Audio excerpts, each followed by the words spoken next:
Well, good afternoon, everyone. Welcome to the official kickoff of Magic Carpet. I'm Scott Copen, Mayor of the town of Enfield. Very happy that you're here. And before we get into the body of the program, I just wanted to give you a little perspective from the town council as to the need for Magic Carpet. I personally believe there's a need for public transportation in Enfield. And Magic Carpet and the grant that we were able to obtain to fund the service and purchase the vehicles for a 2-year test is the proving ground that hopefully will demonstrate that the public that has been calling for public transportation will actually use it here in the town of Enfield.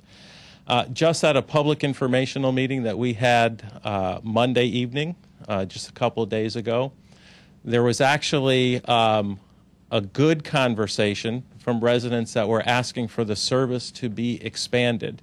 So they've heard that Magic Carpet is running in Enfield, running in the corridor section where the greatest need is, but they're also identifying where the service can be expanded and to support other needs in other neighborhoods, bringing people either to work or to the commercial district, between schools. So I think it's a great service, and I'm glad that it's here and we're testing it and using it. I do want to pass on a couple of regrets. First of all, we do have Dorothy Grady here from Congressman Joe Courtney's office, and the congressman sends his regrets, but we know where Joe is. He's down in Washington dealing with I'm sure all the issues around sequester, and that clock is ticking, and we're about 12 hours away. So, but Joe's always been a big supporter of public transportation and the town of Enfield. So, Dorothy, thanks for being here, and please pass along our thanks to the congressman. And then our legislative delegation, Senator John Kissel, Representative David Kiner, and Representative David Alexander are in Washington, in Hartford. And they're just having public hearing after public hearing after public hearing as they're dealing with the governor's budget and other legislative matters. And they express their regrets for not attending as well. But someone who is here and is the driving force behind Magic Carpet, for remarks, I'd like to call on our Director of Social Services, Pam Brown. Thank you, Scott. So I'm very happy to be here today, and it's been a long journey, and there's so many people to thank for making the Magic Carpet become a reality. But I wanted to just let everybody know exactly what Magic Carpet, the amazing program that it is, the transportation system that it is. We are operating, as everybody here I'm sure knows, a circular route that starts in Thompsonville and starts at 7 in the morning and goes hourly until 11 p.m. And then we have a counterclockwise route that we call the yellow route that goes in the opposite direction, the same circular route from 7 in the morning until 10 a.m. and then again at 4 p.m. to 7 p.m. So we have, 24 trips a day. It's really, we're very, very, very grateful that we were able to start off with such a comprehensive program with a lot of routes and hitting our medical district, hitting our business district, and also being through our most populated section of the community.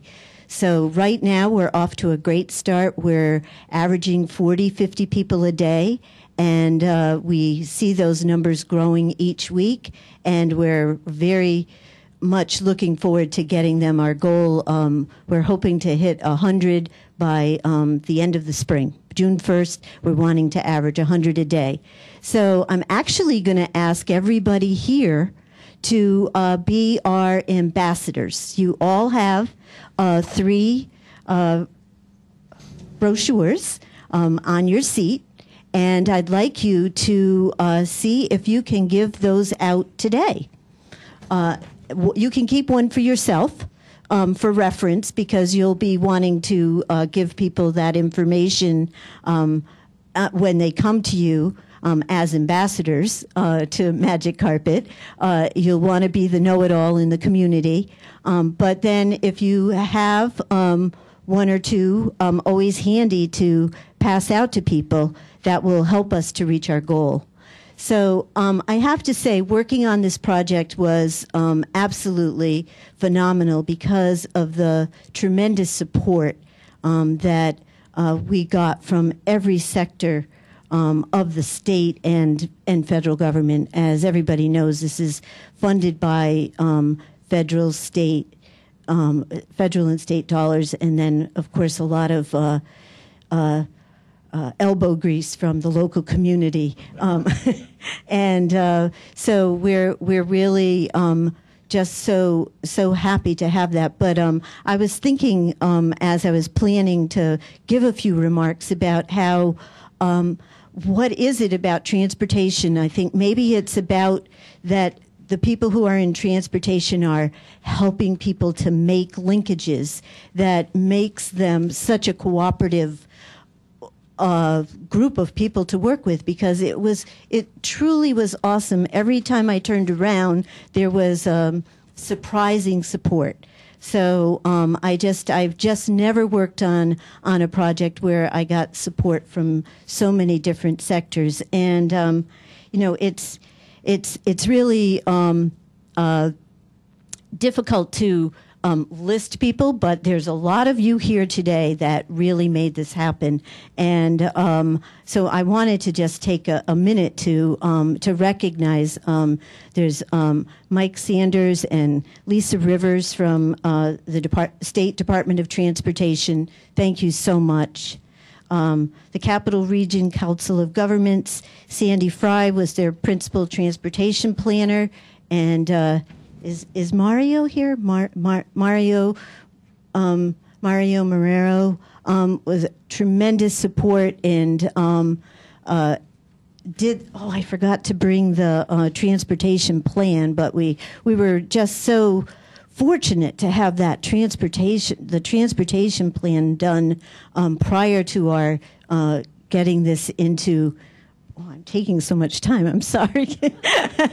Anyway, that was just a phenomenal plan that looked at every aspect: where we should stop, where we should go, who's going to be riding.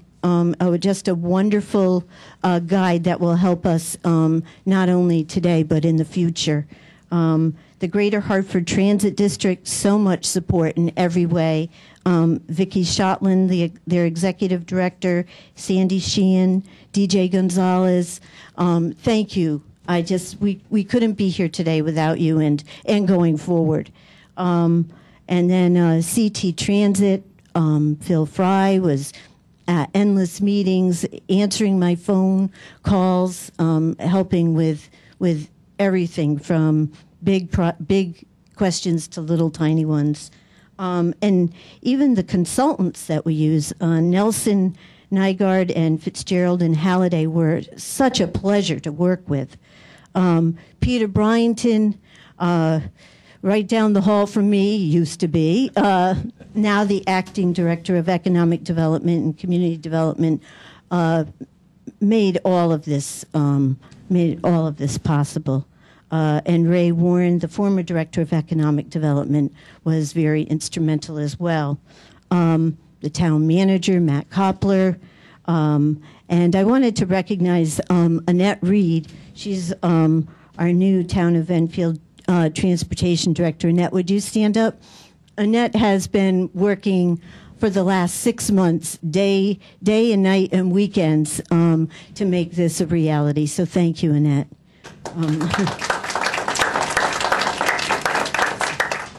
So anyway, thank you all very much, and I'm looking forward to you helping even more as in your role as ambassadors.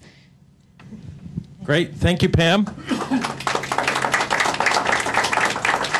A little story before our next guest comes up. On Tuesday, I was with the town manager. We had a meeting at Northeast Utilities, and they were hosts of a regional meeting pulling together those communities that are part of the proposed commuter rail initiative linking New Haven, Hartford, Springfield, and as well as those communities that are part of the CT Fast Track, the busway system that today's Hartford to New Britain, but with plans on expansion.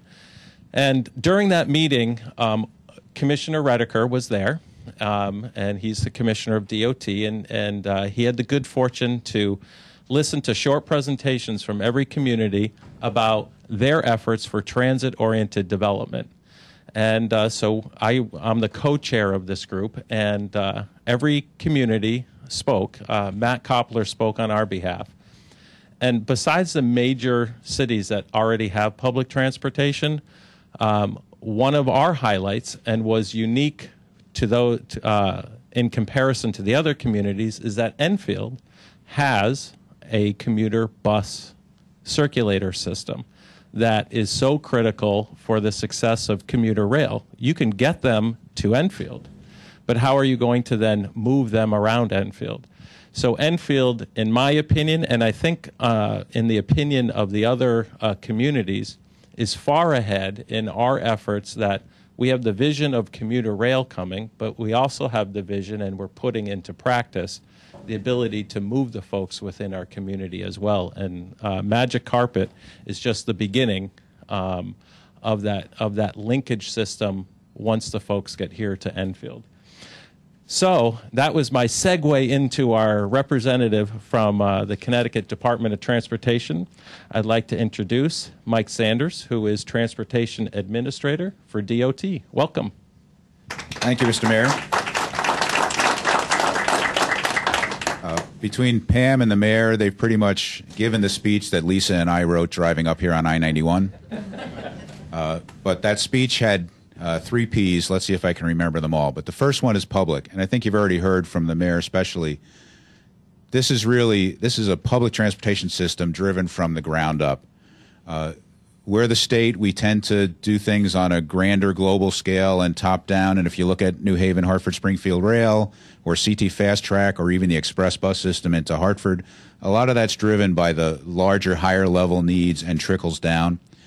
Enfield's in one of those tricky spaces geographically, similar to Meriden on the rail line, where there's a pretty weak public transit system because it's between 2 larger points of gravity.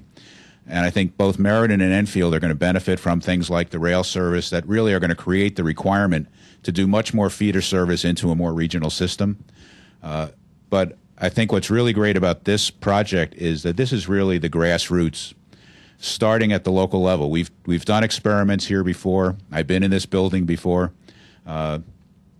We have a very successful commuter express route into Hartford from Enfield, and that won't necessarily go away even when rail service comes in, because there are different markets we appeal to. So certainly some piece of that express bus market probably stays around even after rail comes in. We've done experiments here with access to job service to the airport and to Hartford that really didn't pan out that successfully. There are a couple of former Pioneer Valley employees here that Pioneer Valley comes into the north end of town.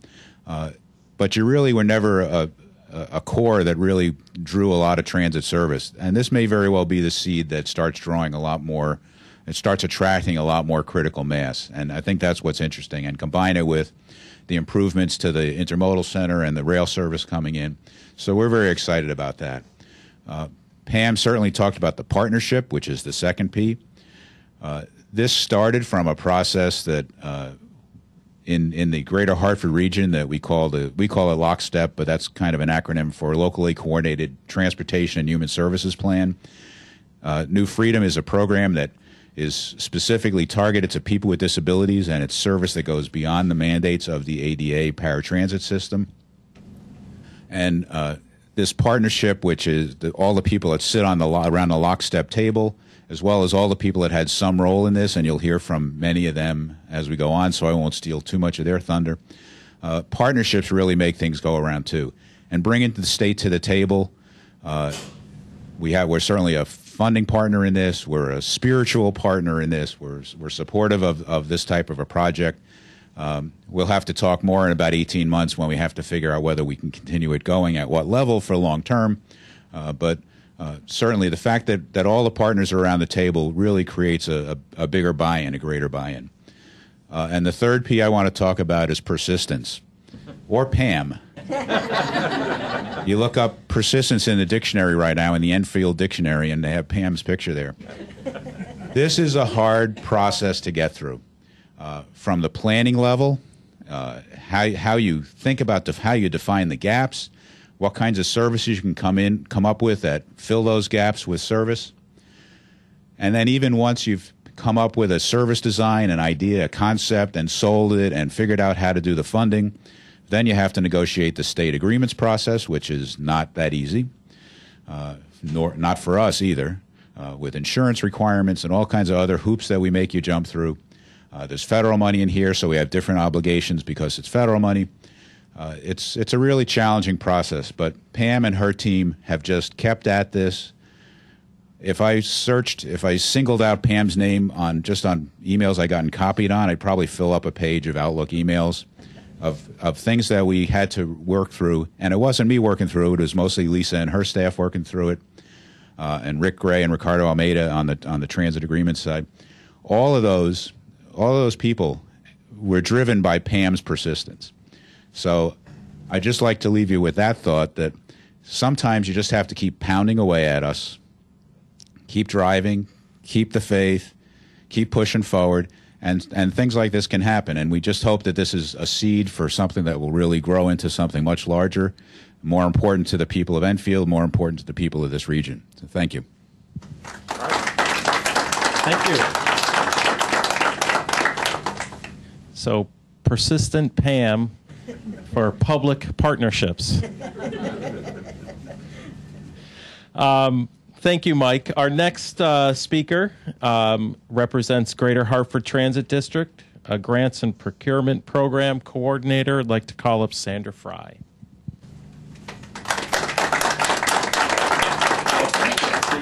Thank you. Well, I'm going to speak to you with two hats on, actually, because when I started my involvement with this project, it was when I worked at the Capital Region Council of Governments. And I want you to know that sometimes the government brings you programs that really make a difference in people's lives. And that's what this program was. Mike talked a little bit about lockstep, is what we fondly called it. And when the regulation first came out, and we looked at it like, another planning program we have to do. But what this forced us to do, it required us to look at how people with the most serious needs for transportation get around and go out and talk to people that we don't normally talk to. Because we all knew, well, Enfield is the largest community in our region that doesn't have anything more than commuter express bus, doesn't have any local bus. But it was coming out and talking to the people that we really found out what the compelling need was. And I'd like to think that we helped to beat the drum to say this is a compelling need and we have to meet this need. And, you know, Pam's persistence, Mike is right, that's what really made it happen.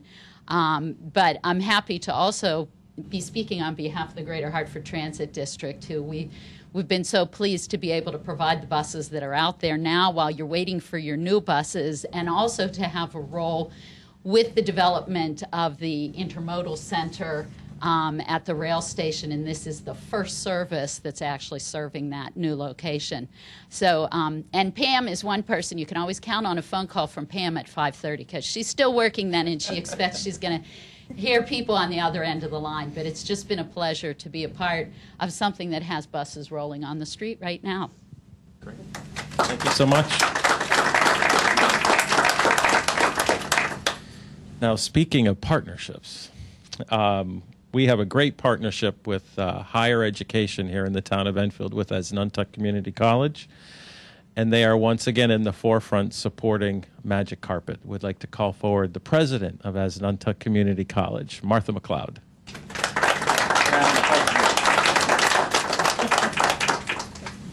Hi, folks. 10 years ago, I came to Enfield, and I had to get to Washington, D.C. on an early plane. I did not know what we didn't have in Enfield, which was public transportation. I was new. I didn't know anyone. I called the one number I could find for a taxi. I called the gentleman and I said, I need to leave the house at 4 o'clock because I have a 6 o'clock flight. And he said to me, no, and hung up. I stared at the telephone for a few minutes thinking, maybe I had the wrong number. I tried again. He said, if it's you, I said no. So I called one of my faculty members, which is probably not what you're supposed to do, but I called Nick Lefakis, who is also involved with the town, and after he stopped laughing, he says, Martha, I'll take you to the plane. He doesn't get up that early in the morning. So I knew that there was a need in Enfield for public transportation from my first week here. And since then, with my students, I was aware of the students who walk from Thompsonville to Esnuntuck. Sometimes they don't even have a sidewalk to walk on. We put in bike racks. We have students that come up from Hartford, and they would get off at Bob's, and if the sidewalks hadn't been shoveled, they slogged up Freshwater and slogged over to Esnuntuck, and there are not sidewalks between there and here all the way. I knew we needed transportation. And then Scott asked me to chair the Plan of Conservation and Development, where lots and lots of people and Pam told me we need transportation. And in the plan, we said we need busing. Thanks to persistent Pam and the help of the state and the transportation system that recognized that towns that are neither big cities nor small cities still need help, we now have transportation. The bus stops at Esnuntuck every hour. We are, I don't know what we call this, funding. In our partnership, we are prepared to pay the bus fees for per each semester if our students need them. Is that the way I say that? The important thing to us is the opportunity is there. In Thompsonville, we have a huge number of students who need transportation. We know that's the place where there are the fewest cars and the fewest self-owned homes. So now the bus runs, and the number of students in Thompsonville will grow, and our students will go to lunch at any of the 100 restaurants because they can go out to lunch and we have no food service. Persistent Pam, Esnuntuck, is grateful. Thank you, Martha.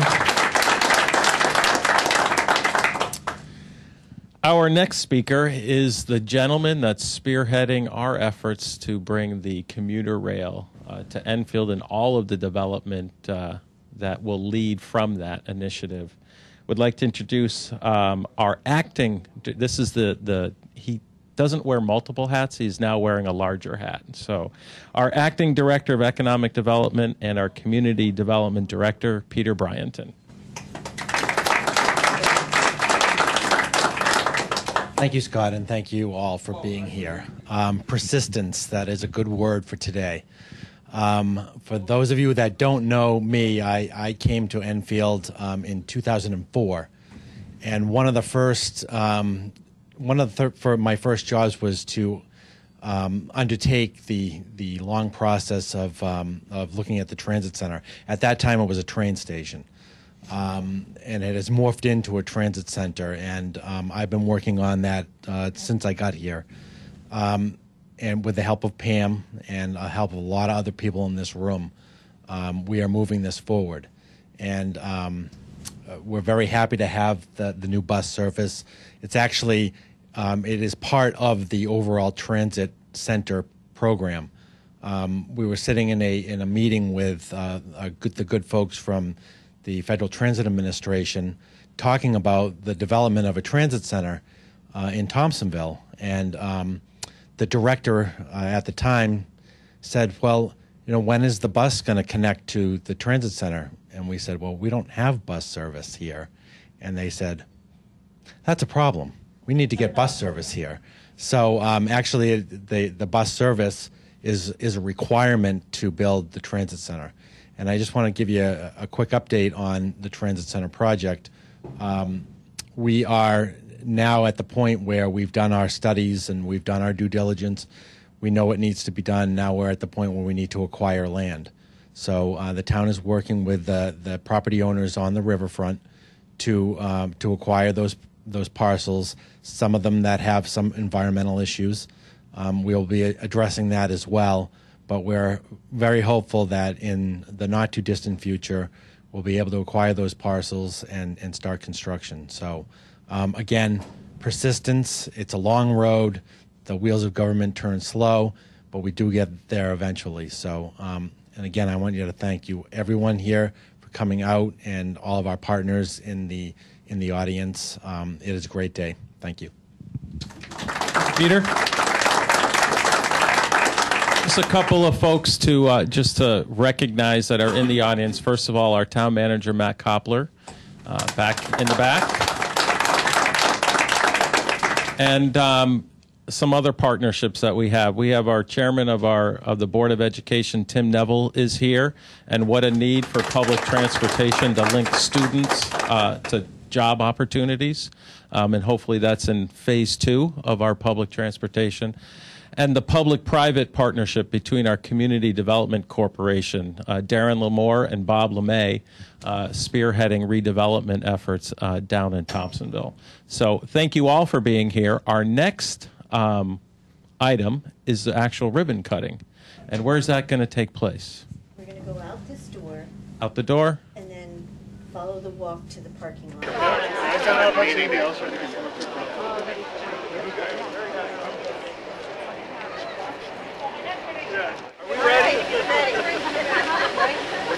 we officially ribbon cut and open Magic Carpet.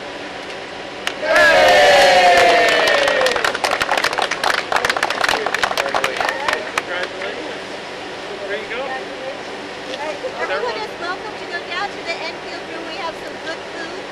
So come on down and continue the celebration. Looking forward to tonight. I sent out a bunch of emails.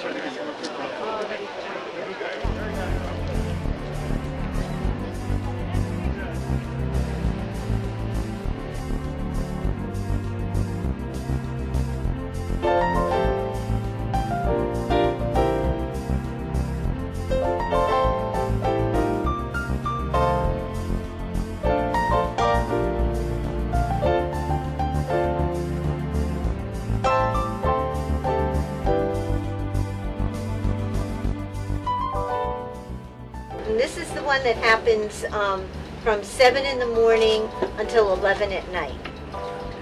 And then the yellow route goes 6 hours a day during what we're projecting will be rush hour, from 7 in the morning until 10 in the morning, and then in 4 in the afternoon to 7, sort of the beginning of the workday and the end of the workday.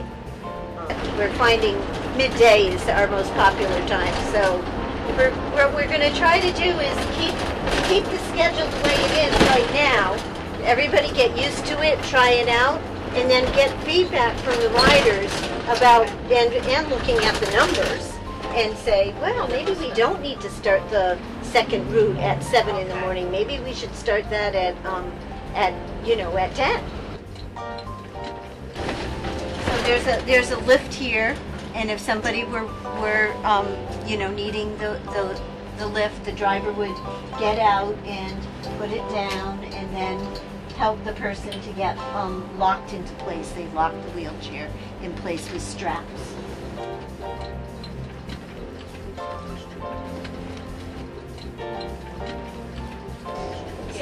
So look for the signs. There's little signs.